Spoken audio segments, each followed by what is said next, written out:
Over the next few lessons, you're going to write your own version of Nara and the island, but you're going to imagine that you are Nara.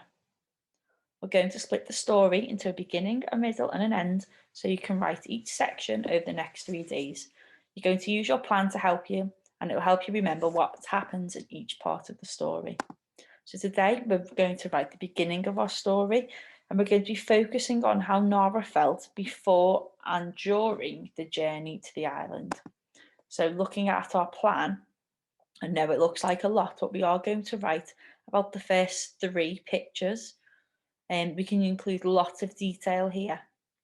Okay, so we're going to be talking about how Nara feels at the start of the story and how the island is small, how she wants to escape. Okay, in the next picture as well, she wishes she could explore. She looks out at this island. She wants to know what is it like there. So it's a good opportunity to use a question. And we're going to talk about how her dad one day found her hiding place. He cheers her up. He's going to take her out. She's so excited. She can't wait to explore. So all that beginning part of the story. I've got an example here of what a good beginning of your story would look like. And I'm going to read it to you now. I've always lived on this small island. There is never anything to do, and it is so boring. Sometimes I wish I could escape and explore new places. I used to go to my secret hideaway and dream of going to the beautiful island across the sea. It looks so mysterious and different to my island. One day, my dad found me in my hiding place and told me that we were going on an adventure. We were going to go in the boat to the other island. And how wonderful! I was so excited before we left because I'd never left the island before.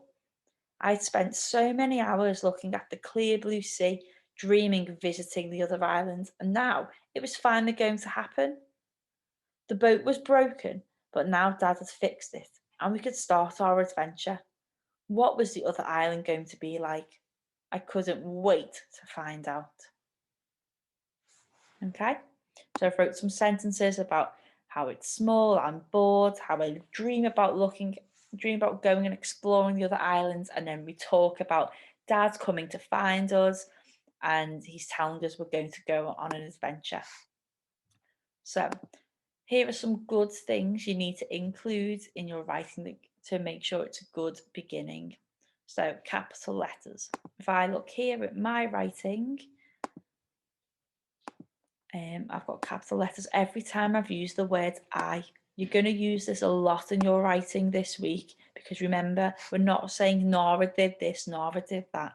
It's I did this and I did that. You are Nora. And of course, at the start of every sentence, we have a capital letter. These capital letters should be bigger than our other letters. They should be lovely and tall. From looking at the writing you've been sending in, you're doing a really good job of that handwriting, so keep it up. Okay, punctuation. On Monday, you had a really good go at having a go at using question marks and exclamations. Be useful stops all the time, so I should see that in your writing. But I want to see if you can have a go at using a question and an exclamation mark. So in here, I've got the question, what was the other island going to be like? I'll highlight that with the green. So what was the other island going to be like? I'm not going to say what it's going to be like. We'll find that out in the next part of the story, but it's a good question. And I've used an exclamation sentence here using the word how. So I've said, how wonderful. Okay, talking about the boat. Remember, we need our finger spaces. Okay, you can see here, I've got my spaces between the words. They're not too big, they're not too small. They're just the right size for my writing. It just helps the reader and you read your writing a little bit better. Next on my list are conjunctions. Now, remember in year 1, we used a special word and. Okay, and that just makes our sentences a little bit longer and more exciting to read. Year 2, you might use words like because or but and so. There's a but here that I used. The boat was broken, but now Dad has fixed it. Okay, try and use a range of them if you're in year two, just so your writing becomes more interesting and you're not using the same things again and again and again. Now, adjectives. Can you remember what an adjective is? That's right, an adjective is a describing word.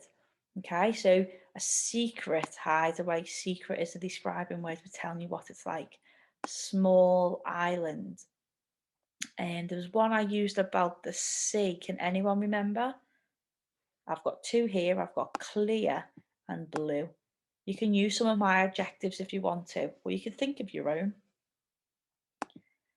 Now, adverbs. I don't think we've used any in this part of our story, but we're definitely going to use them a little later on in our story. And neat handwriting. Obviously, I've cheated because this is on the computer, but keep up that lovely handwriting, making sure your ascenders are nice and tall, your descenders are coming, and your monkey's tail are underneath the line. And remember to keep your writing joined up if you can and if you're ready for that. Okay, go and have a go. We're just focusing on the first three pictures. It doesn't have to be really, really long. It's just the beginning part of the story up to where you're about to leave to go on your journey to the island. Good luck, everyone.